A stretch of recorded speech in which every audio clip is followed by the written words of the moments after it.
encourage enrollment? As Ed just mentioned, after all the talk about getting people onto the healthcare.gov website, the bigger problem may still be getting them actually covered. Mark Thiessen's with me tonight. He's a fellow at the American Enterprise Institute and a former speechwriter for President George W. Bush. I mean, that's what I'm like.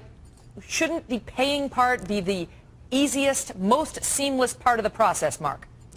Well, you would think in a private sector that the business would want to get your money. But again, we're not dealing with the private sector. We're dealing with government. But this is the big problem. Senator Cornyn is absolutely right. They continue to lie about this thing. Just this weekend, they said the website is working with, this is a quote, private sector velocity and effectiveness. They actually said that. Unless Amazon.com works 90% of the time unless it's under maintenance, doesn't transmit your information when you make a purchase, and has an online waiting room where you can park until they have capacity for you to shop, it's not working with private sector velocity and effectiveness.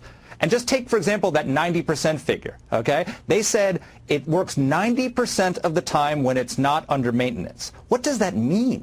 I mean, they don't say how long it's under maintenance. So they might as well just said it works when it doesn't work. It's a meaningless figure. Well, the other thing with Amazon is when you go on, you certainly never get your Christmas gifts if you don't actually pay. You need to pay. They don't, in the private sector, they don't, be quiet, Judge, it's not your segment yet. You have to pay before they'll give you the product. And, you know, we're laughing tonight, but the truth is, Mark, people literally could be showing up at doctor's offices and hospitals at some point in the new year only to then find out they don't have coverage because they thought they paid and they didn't, or they couldn't pay and something else happened.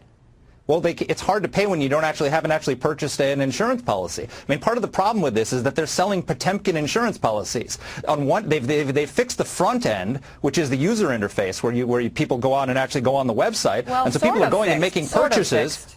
Sort of fixed, yeah. Well, okay, let's give them credit that they fixed it, but it's still crashing a little bit. But the back end that transmits the information to insurers isn't working. So it's basically what they've done is they built a Lexus with a lawnmower engine under the hood. It doesn't go anywhere. And so you've got these insurers getting calls, deluged with calls from consumers saying, hey, I want to talk to you about the insurance I just bought. And they're like, we don't have any record of you buying insurance. Or we have partial information. It's a Potemkin insurance policy. So how can they pay for that if they haven't actually signed them up for anything? How is this going to manifest itself, though? Because the administration claims, look, this is not a law problem. It is a website problem. And as soon as we get this website up and running and every day we make improvements, people are going to see the wonderful products that we have to offer. They're going to run to the websites. They're going to buy the product.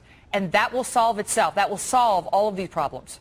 Yeah, that's not the problem. The problem is the law. Look, the problem is they've got 5.6 million people who have lost their insurance that they have to sign up in 23 days in order to not have millions without coverage on January 1. That's 240,000 a day for the next 23 days. Even if the website worked perfectly, that's almost impossible. Then next year, you've got 50 million people who are going to lose their employer-based coverage, either have it dropped entirely or have it altered beyond recognition. So if people are mad about 5.5 million now, how are they going to feel about 50 million next year? And then Obama's lost his trust and credibility.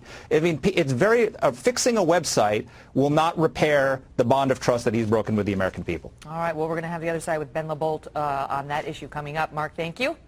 Thank you, Megan.